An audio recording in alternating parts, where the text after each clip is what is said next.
구약성경 출애굽기 1장 1절로 7절 짧은 요리 한 목소리로 봉독하겠습니다. 시작.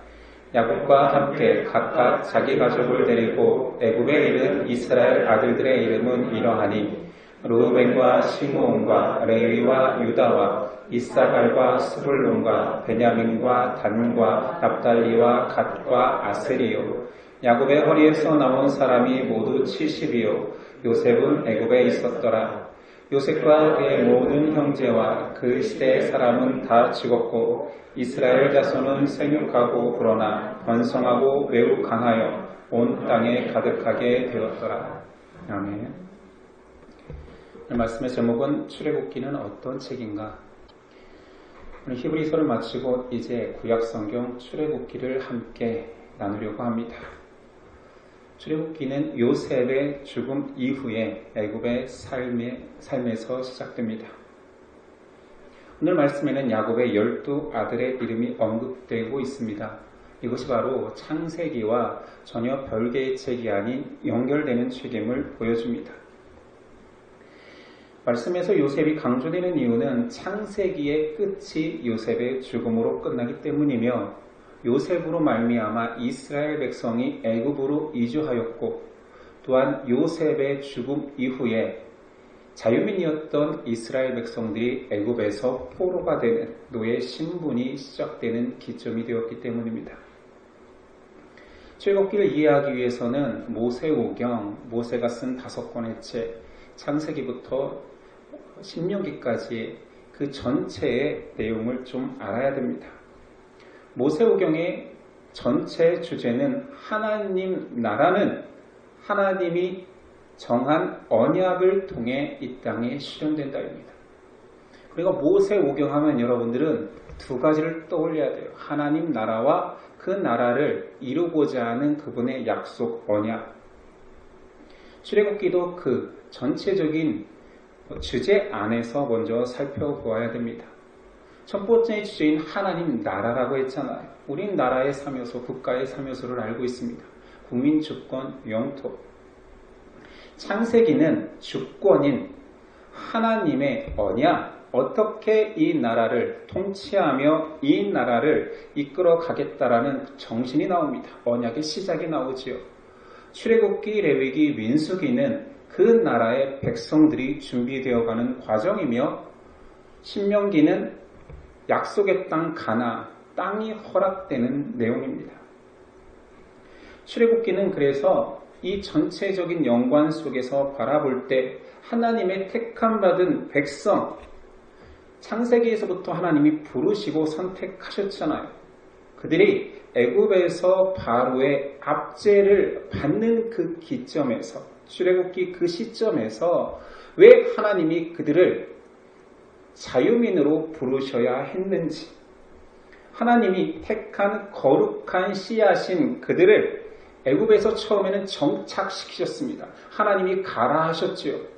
그리고 하나님이 진짜 자유민으로 내 백성으로 삼기 위해서 이제 이식하는 그 내용을 담고 있습니다. 모세오경의 맥락 속에서 출애굽기는 창세기는 첫 언약이 베풀어지는 아브라함 중심이었습니다.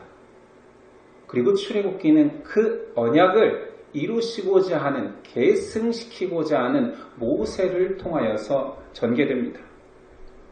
모세를 통해서 하나님께서 출애굽기에서 나타내는 내용은 애굽에서 내 백성을 구속하고, 이게 출애굽이시요, 광야 시내산에서 내 언약이 선포되고 이 공식적인 언약 백성으로서 너희가 이렇게 살아야 된다라는 계명이 선포되고 있습니다. 그러니까 출애굽기에 여러 가지 주제들이 나오지요. 한번 언급해 볼까요? 하나님 나라는 물론 있고요. 율법, 선택, 언약, 해방, 구속, 성막, 십계명, 모세의 권위, 제사, 제도 등등 정말로 중요한 주제들이 많이 등장합니다. 그렇지만 이 주제들 중에서 여러분들이 핵심 주제, 모든 것들을 포괄할 수 있는 주제가 두 가지가 있으니 첫 번째는 내용상 주제입니다. 출애굽 과정, 해방의 과정, 자유민이 되는 그 과정이 담겨 있고 또 하나는 광야 시내산 언약입니다. 언약 백성으로 하나님이 준비시키고 언약 백성으로 선언하는 그 과정이 너무 중요하기에 여러분들이 출애굽기 하면 떠올려야 되는 것은 바로 언약입니다. 모세오경의 주제 또한 하나님 나라와 언약이라고 했잖아요. 그런데 하나님 나라라는 그 주제를 가지고 성경 전체를 살펴보기에는 굉장히 추상적이기 때문에 어렵지만 언약이라는 구체적으로 성문화된 그 약속을 가지고 하나님의 뜻을 이해하는 것은 구체적이고 굉장히 이해하기 쉽습니다. 그러니 하나님 나라에 만들어지는 과정에 그 약속이 언약인데 언약을 통해서 구체적인 약속을 통해서 하나님 나라도 이해하는 거죠. 자, 그럼 질문하겠습니다. 그 중요한 언약이 무엇입니까? 히브리어 베리트라고 하는 그 언약은 무엇입니까? 우린 창세기에서 이 언약의 시작을 떠올려 봐야 됩니다. 횃불 언약입니다. 횃불 언약은 하나님께서 아브라함과 약속하십니다. 기억나십니까? 쪼갠 고기 사이로 재물을 쪼갰습니다. 쪼갠다라는 의미, 이 쪼갠다가 베리트입니다. 고대 사회에서부터 언약을 체결할 때 방식이지요. 재물을 가져와서 쪼갭니다. 딱 반으로 쪼개어서 그 위로 사람들이 지나가면서 언약을 체결하죠. 그 의미는 이 약속을 어길 시에는 이 재물처럼 쪼개질 것이다. 죽을 것이다를 상징하는 거죠. 그래서 언약은 쪼개다로 파생된 베리트입니다. 하나님께서 아브라함과 그 쪼갠 언약, 횃불 언약을 체결할 당시에 아브라함이 건너가게 하지 않고 하나님의 임재의 상징인 불이 그 쪼갠 고기 사이로 지나갑니다. 내가 이 언약의 주체라는 거지요. 내가 성취하고자 하면 너는 이룰 것이다 라는 선언이었지요. 근본적으로 그러니 언약은 공적이고 법적인 약속입니다. 하나님께서 체결하고자 했던 언약의 내용은 이런 것입니다. 너희는 나의 백성이고 나는 너희의 하나님이 될 것이다. 너희는 더 이상 애굽의 포로민이 아니고 자유를 얻어 그 자유인 된 너희는 내 것이 될 것이다. 언약은 법적, 공적 약속이라고 했잖아요. 그러니까 예를 들면 언약에 대한 가장 좋은 느낌은 관계적 약속입니다. 법을 위한 법이 아니에요. 두 사람이나 어떤 사람들 간의 관계적 약속이 언약이라는 개념 속으로 성경에 들어왔습니다. 더 쉬운 예로는 뭐라고 하죠? 혼인신고. 법적인 거잖아요. 남녀가 사랑하고 같이 살고 결혼했다라고 선언할 수 있습니다. 그러나 혼인신고를 해야 법적 관계가 되는 것처럼 자녀를 낳으면 출생신고를 해서 법적으로 선언되는 것처럼 바로 출애굽기에 등장하는 그 시내산 언약, 그 언약은 법적 효력을 가집니다. 결코 깰 수 없는, 다시 번복할 수 없는 관계적 약속이라는 거죠. 언약을 이해할 때 이 관계 중심의 이해가 없다면 출애굽한 이스라엘의 모습은 노예였다가 반란을 일으켜 대국에서 탈출하는 노예 반란이 지나지 않습니다. 그런데 이스라엘은 반란하여서 자유를 찾아 떠난 것이 아니라 원래부터 하나님의 백성으로 언약 관계에 놓여 있었기 때문에 자기 백성을 찾아 자유케 하시는 능력의 하나님이 인도하셨을 뿐입니다. 노예 반란이 아니죠. 광야 생활은 그 힘든 광야에서 살아봐라. 삶의 체험 현장이 아니에요. 사람의 경험치를 높여주고 사람이 좀 더 괜찮은 도덕성을 유지하기 위해서 훈련시키는 과정이 아니라 관계적 약속 속에서 너와 나의 관계를 강화시키는 목적이었던 거지. 모든 율법이 자 지키면 상, 안 지키면 벌이 아닙니다. 이 사랑의 관계 속에서 우리가 이것을 지켜야지만이 이 관계가 유지된다는 것이요. 이 언약 관계가 전제될 때 하나님은 우리에게 절대 권력을 휘둘러 율법 조항을 지키지 않으면 벌을 주시는 관계가 아니라 이 조항, 이 언약이 우리의 관계를 회복시키는 형법이 아니라 회복시키는 방식인 거죠. 사랑의 법칙인 거죠. 그래서 언약은 관계의 약속입니다. 언약을 떠올릴 때 형벌이다 또는 꼭 지켜야 될 규칙이다가 아니라 관계를 유지하기 위한 약속입니다. 이 개념을 먼저 알아야지만이 우리가 언약을 오해하지 않을 수 있습니다. 출애굽기에 등장하는 첫 번째 언약 개념이 이렇습니다. 하나님 나라의 씨 언약, 씨앗 영향입니다. 언약입니다. 하나님은 자신의 백성이 될 구분된 자들을 씨로 준비시키셨습니다. 아브라함으로 시작된 그 씨앗이 애굽으로 넘어갈 때에는 70이라는 완전수의 개념으로 씨앗을 상징했습니다. 자, 완벽하게 준비된 내 씨앗을, 자, 이 씨앗을 키울 터로 내가 애굽을 삼겠다. 훗날 그 씨앗은 시내산으로 불러와 법적 언약을 선포하는 그 시점에서는 60만 명의 장정이 됩니다. 여기서 말하고 싶은 것은 7절. 이스라엘 자손은 생육하고 불어나 번성하고 매우 강하여 온 땅에 가득하게 되었더라. 똑같은 단어로서 수의 증폭을 이야기하는 것은 하나님의 인도하심 속에서 그들의 씨앗이 번성하였다라는 것을 말하고 싶은 것입니다. 하나님이 준비시키셨다. 하나님의 계획 가운데 포로였지만 어떠한 압제 속에서도 그 씨앗은 불어났다. 왜냐? 하나님의 인도가 있었기 때문에. 그러나 그 증폭, 하나님의 씨앗의 증폭을 막으려는 세력이 있었죠. 바로 애굽입니다. 애굽의 방해수단은 다 알다시피 처음에는 힘든 노역을 하면 인구가 불어나지 않을 거라 여겼죠. 그런데 더 불어나기 시작합니다. 산파들을 시켜서 남한은 무조건 죽이라고 했는데 산파들이 죽이지 못합니다. 그래서 법적으로 선포해버리죠. 이스라엘의 모든 남한은 하수에 빠뜨려 죽이라 법으로 만듭니다. 바로는 정말 가장 잔인한 방식으로 하나님의 거룩한 씨앗들을 번성하지 못하게 막았지만 법적으로까지 선언했지만 하나님은 적의 그 심장부와 같은 그 궁궐에서 하나님의 백성을 인도할 자유를 얻게 할 한 사람을 준비시킵니다. 사람의 생각이 얼마나 미약하고 사람의 권력과 힘이 얼마나 부질없는지를 하나님이 선언해버린 거지요. 내가 계획하면 인간은 막을 수 없다입니다.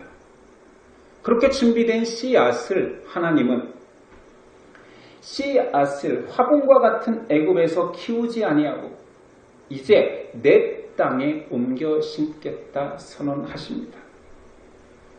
화분을 키워본 사람들은 알 것입니다. 식물을 키울 때 화분에서 키우면 물을 많이 주고 영양분을 많이 준다고 해서 그것이 크게 자라는 것이 아닙니다. 화분의 크기만큼 자랍니다. 그 나무나 식물을 크게 키우고 싶으면 화분을 큰 걸로 옮기든지 아니면 노지로 옮기면 됩니다. 하나님께서는 씨앗을 준비시키시고 이제 하나님의 땅에 옮겨 심겠다 선언하십니다. 자유의 땅으로 옮겨 심어야지만이 온전히 하나님의 백성이 될 수 있기 때문이지요. 그리고 하나님은 바로에게 선언합니다.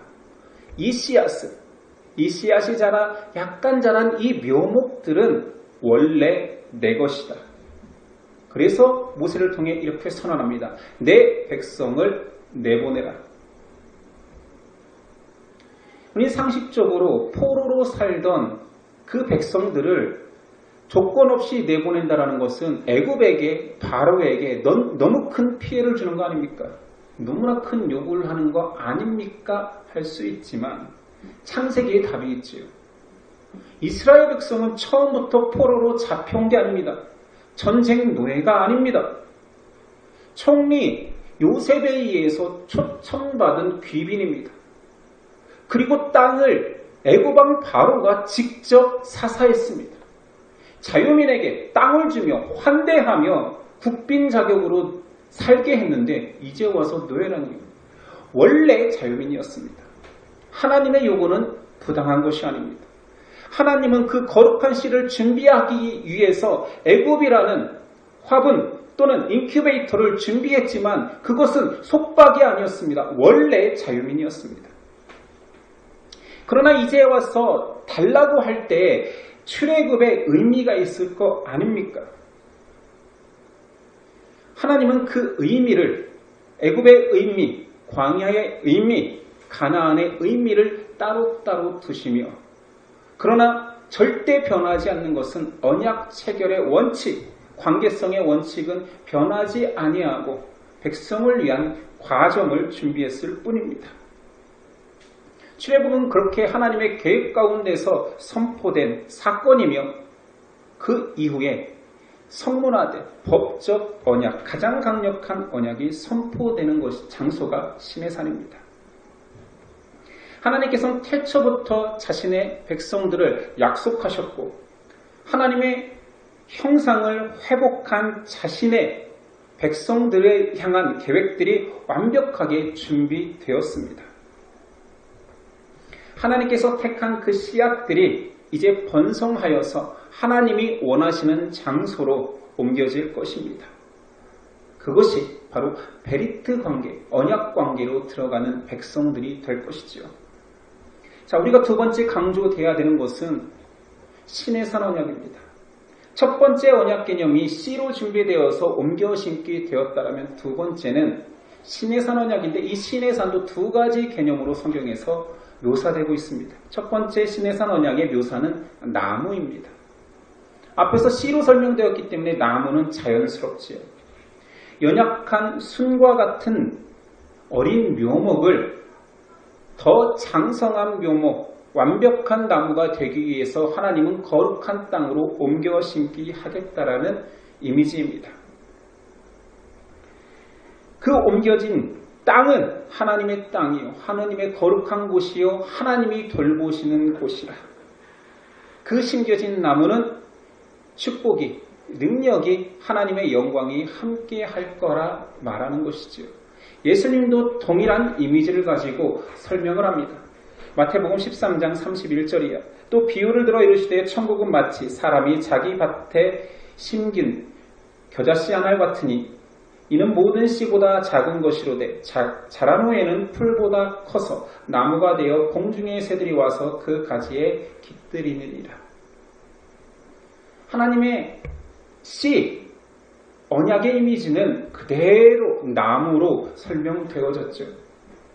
근데 출애굽기에서 강조되는 두 번째 시내산 언약의 이미지는 신부입니다. 세상에 뿌려진 하나님의 씨앗이 하나님 나라에 입장할 때에는 거룩하고 성결한 신부로 입장한다는 거지요. 어린아이 때부터 정말 많이 듣는 동화의 가장 핵심 모티브는 백마탄 왕자 모티브입니다. 맞죠? 왜 그렇게 공주들은 다 괴물과 힘 있는 사람들에게 포로가 되어 있습니까? 왕자가 나타나 그 괴물을 물리치고 공주에게 자유를 선언했으면 끝내야 되는데 특이하게도 꼭 왕자는 공주와 결혼합니다. 그런 모티브잖아요. 내용만 약간 바뀌었지 다 이런 모티브 아닙니까? 백마탄 왕자 모티브는 사실 전 세계에 만연되어 있는 진리의 파편 조각이라 여깁니다.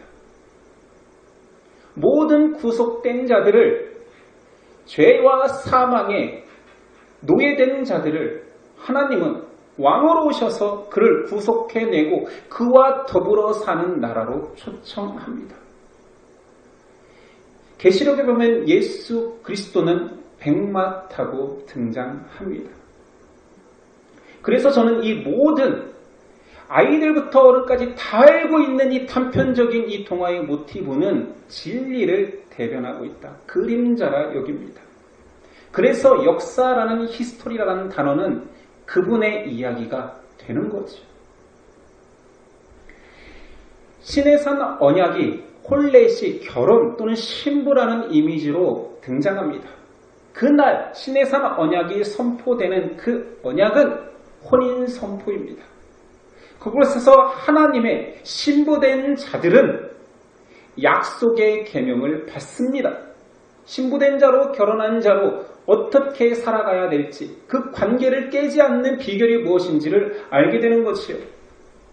제사라는 구체적인 방식이 제시됩니다. 이것은 하나님 앞에서 서약한 자들, 언약 가운데 들어온 자들의 전적인 헌신의 내용입니다. 그리고 가나안 땅으로 들어가는 이스라엘 백성을 위해 그것은 하나님이 준비한 신방과 같은 곳입니다. 여기서 더불어 살자, 누리자. 이제 이 이미지를 좀 아시겠습니까? 우린 출애굽기 첫 시간입니다. 출애굽기 전체를 읽어가며 이 바로 언약에 대한 전반적인 이해가 있어야지만이, 이미지가 있어야지만이 잘 해석되고 거기서 얻을 수 있는 것들을 우리는 얻을 수 있습니다. 오늘 이 주제 언약, 베리트, 언약은 관계를 선언하는 약속입니다. 결혼 선언인 거지. 그런데 창세기에서도 출애굽기에서도 언약의 주체 되시는 분은 50대 50의 언약 관계가 아니라 100% 하나님이 주체 되십니다.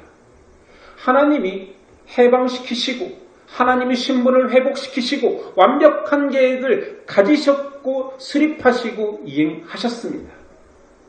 노예된 우리를 일방적으로 해방시키셨고 하나님의 거심을 선언하셨고 그리고 그 백성들을 신분을 회복시키는 대관식, 너는 이제 종이 아니다 왕이다라는 대관식으로 초대했든지 또는 앞에 설명한 혼례 예식으로 초대하여서 더 이상 너는 세상에 죄의 노예, 죄의 신부가 아니라 거룩한 신부가 될 것이다.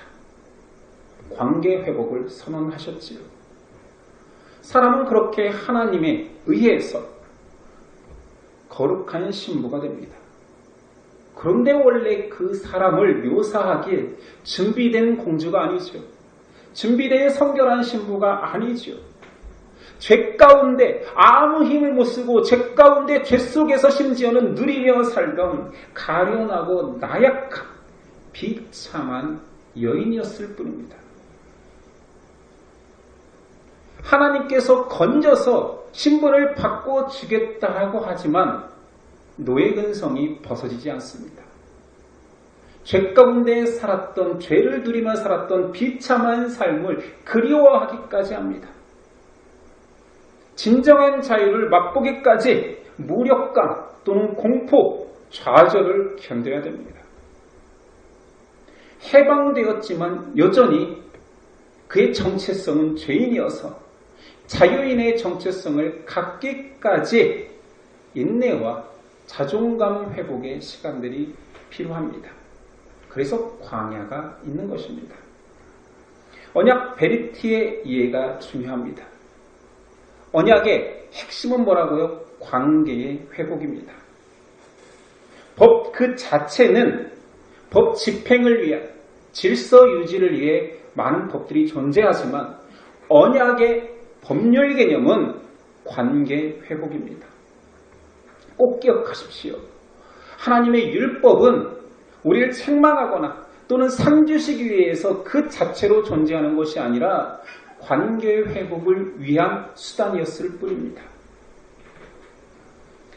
이런 이유로 언약을 지키고 유지하는 힘은 두렵고 떨림이 아니겠죠.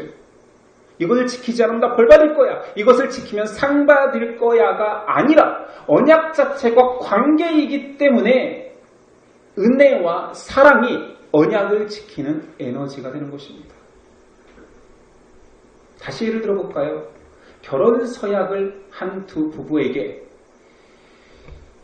배우자에게 최선을 다하는 것은 깨어졌을 때 받는 수치심이나 깨어졌을 때 망가져버릴 내 자존감 또는 사회적 통념 이런 것 때문에 혼인서약을 지킵니까? 아니면 사랑을 유지하기 위해서입니까? 묻는다라면 다 후자겠죠. 이제 언약을 알겠습니까? 벌받고 상받고 그런 개념이 아니라 관계 회복을 위해서 그 관계 속에 들어온 자들은 당연히 할 수밖에 없는, 당연히 사랑의 에너지로서 실천할 수밖에 없는 것이 그 언약의 계명들인 거지. 그래서 언약은 두렵고 떨림이 아니라 사랑일 수밖에 없는 거지. 하나님은 애굽의 종되었던 사랑스러운 신부를 구원해내셨고 혼례에 참여케 하셨습니다. 하나님은 이스라엘을 공적, 법적 개념으로 존귀하고 거룩한 내 백성으로 시내산에서 선포하셨습니다. 이스라엘은 이 관계 속에서 들어와 두렵고 떨림이 아닌 회복된 관계로 자유의 내 모든 정성으로 하나님을 사랑할 수 있는 진정한 예배자가 된 것입니다. 애굽에서 바로 왕을 섬겼다 한들 그것은 바로를 사랑해서가 아닌 거죠. 법이 무서웠던 거지. 이제 자유민으로 해방되어 사랑이 에너지가 되어 하나님과의 관계, 그 언약의 내용들을 지켜나가기 시작합니다. 그러므로 언약도 사랑이 에너지가 되어서 수행하는 고차원적인 신앙인 거지요. 자발적으로 지키고 싶고 그 관계가 더 깊어지고 싶어서 하는 거지요. 그런 의미에서 우리의 믿음은 도덕적 결단이 아니라 받은 사랑 또는 정확한 사랑이 되시는 그 하나님을 향한 우리의 마음인 것입니다. 당연한 반응인 것입니다. 출애굽기는 하나님의 거룩한 신부로 혼례에 참여하는 과정이 나타나 있습니다. 출애굽기에서 우리는 신랑 대신 또는 주인 대신 하나님을 만나게 됩니다. 그런데 출애굽기에 독특한 하나님의 스스로 표현하시는 단어가 있으니 바로 질투하는 하나님입니다. 이것은 하나님이 백성을 향해서 선언했어요. 자, 너와 내가 이제 혼례 관계, 언약 관계로 들어왔다. 너는 내 것이고 나 또한 너의 신랑이 될 것이다. 주인이 될 것이다. 그러면서 나는 질투하는 하나님이라. 이는 신학적으로 신형 동형문적, 신인 동형문적 표현입니다. 신이 자신을 드러낼 때 인간이 이해할 수 있는 단어로밖에 표현할 수 없기 때문에 인간적 단어를 차용했기 때문에 신인 동형문적 표현이라는 말을 씁니다. 근데 이것이 중요한 것보다는 내용이 더 중요하죠. 질투하는 하나님은 우리가 알고 있는 시기 질투의 개념이 아닙니다. 질투라는 말밖에 쓸 수 없기에 쓴 거지만 이것은 바로 앞에서 말했던 언약하면 관계의 회복의 약속을 하겠잖아요. 질투하는 하나님이라고 표현되면서 강조하고 싶은 것은 너와 나의 관계는 완전해졌다. 너는 내 것이고 너는 나를 온전히 받아들일 수 있다. 이 관계 속에 끼어들거나 이 관계를 해치는 모든 세상 개념은 내가 미워할 것이다. 배척할 것이다. 결코 용납하지 않을 것이다 라는 강조 표현이죠. 이제 알겠습니까? 하나님이 질투하시네. 하나님이 우상과 질투하시네. 그럼 우상도 신인 건가? 질투라는 단어 자체를 오역해서죠. 하나님은 이스라엘을 택하셨고 그들의 신랑 되셨고 이스라엘은 하나님의 신부되어서 거룩한 백성으로 완벽한 곳에서 하나 될 것입니다. 함께 영광을 누릴 것입니다. 그러나 이것을 깨는 사랑, 가치가 있다라면 나는 질투할 것이다. 분노할 것이다. 언약의 당사자 사이에 세상 어떤 것도 들어와서는 안 된다. 이런 선언이 되는 것입니다. 결혼식으로 계속 설명하니 한 번만 더 해보겠습니다. 결혼 서약에 가장 우리가 익숙한 그 질문, 서약에 질문할 때 들어왔던 그 문장이 있잖아요. 신랑은 신부를, 신부는 신랑을, 비가 오나 눈이 오나 미운하고 오나 서로가 서로를 검은 머리가 팥불이 될 때까지 죽음이 서로를 갈라놓을 때까지 서로 사랑하겠는가? 다 예스 하잖아요. 그거. 시내산 언약이 하나님의 공적 관계의 선언이라 했습니다. 이때 하나님은 이 혼인서약에 예스했습니다. 처음부터 그 혼례식을 준비한 하나님이시기에 내가 내 백성으로 너희를 택하였다. 나는 너희를 사랑할 것이다. 어떤 사랑의 방식으로 너를 용납하는지 보여주겠다. 내 사랑은 완전하다. 사랑하시겠습니까? 하나님이 먼저 예스했습니다. 이제 신부의 차례입니다. 남편을 위해서 비가 오나 누구나 지금이 서로를 갈라놓을 때까지 사랑하시겠습니까? 아내들도 다 그 언약이 선포될 때 예스했습니다. 그런데 그 이후의 삶이 예스 같지가 않았지요. 그렇죠? 그래서 그 일방적인 사랑을 하신 하나님이 얼마나 답답한지 호세아 선지자를 통해서 말씀하셨습니다. 호세아 3장 1절. 여호와께서 내게 이르시되 이스라엘 자손이 다른 신을 섬기고 건포도 과자를 즐길지라도 여호와가 그들을 사랑하나니 너는 또 가서 타인의 사랑을 받아 음녀가 된 그 여자를 사랑하기로 하시기로. 탕자가 되고 음녀가 되어서 세상을 다시 사랑하고 세상 남편 찾아 떠나갈지라도 여호와 하나님께서는 한결같이 그 아내를 사랑하시기로 작정하셨다. 이제 질투하시는 하나님을 아시겠습니까? 우리의 관계를 완성시키겠다. 내가 내 사랑으로 너를 언제까지나 품어내겠다라는 완전한 사랑의 선포입니다. 언약의 주체는 사랑의 주체이신 하나님이십니다. 하나님은 우리를 먼저 사랑하셨고 많이 사랑하셨습니다.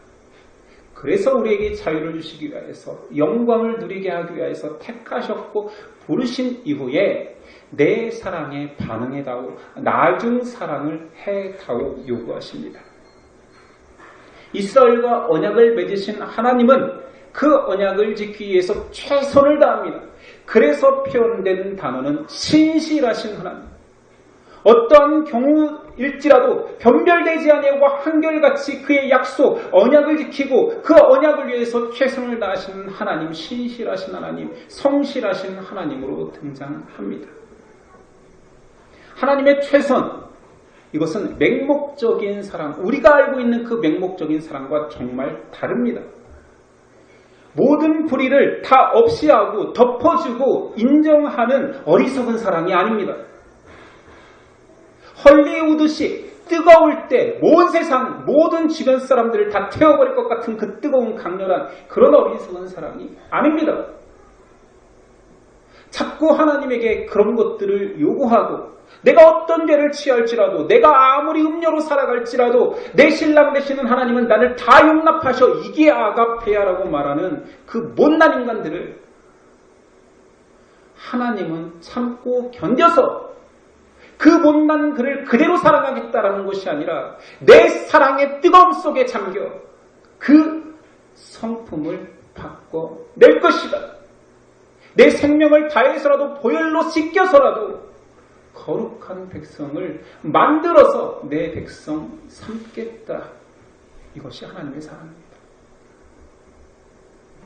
사랑은 완성될 것입니다. 완전하신 하나님의 사랑 속에서 죄는 녹아지고 불완전함은 완전으로 바뀌어갈 것입니다.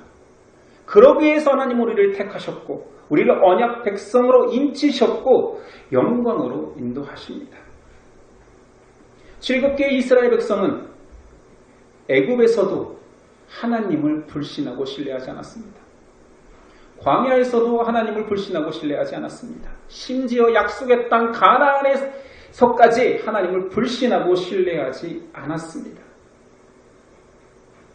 질투하시는 하나님은 그러나 약속으로 선포된 언약 백성된 그들을 포기하지 않으셨습니다. 이것이 우리 입장에서 얼마나 참 집착에 가까운 사랑입니까? 하나님은 나를 너무 좋아한다. 이걸 떠나 두렵고 떨릴 만큼 나를 사랑한다. 질투하는 하나님이다. 라고밖에 표현할 수 없지요. 우리 출애굽기를 함께 나눌 것입니다. 이 사랑을 봅시다. 구약의 하나님은 신약의 예수님과 많이 다르다.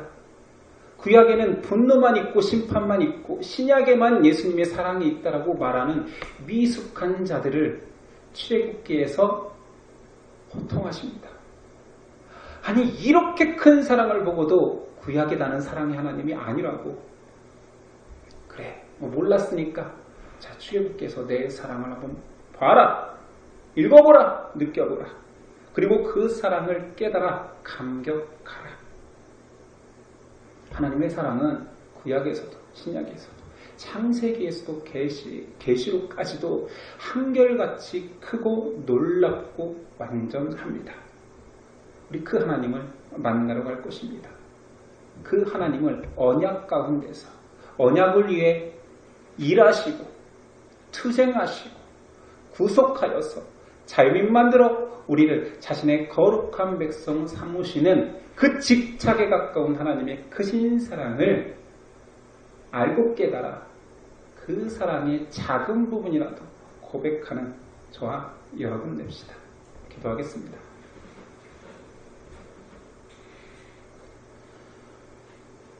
하나님의 계시 말씀을 읽을 때마다 모든 곳에 하나님의 사랑이 있습니다. 하나님의 애달픈 마음들이 곳곳에 담겨 있으나 우리가 굳은 마음 되어서 우리의 시선이 세상을 향하여서 그 사랑의 글들을 고백들을 외면해 왔습니다. 이제 다시 하나님의 음성에 집중해 보겠습니다. 출애굽의 애굽의 역사 같지만 나의 역사가 될 것입니다.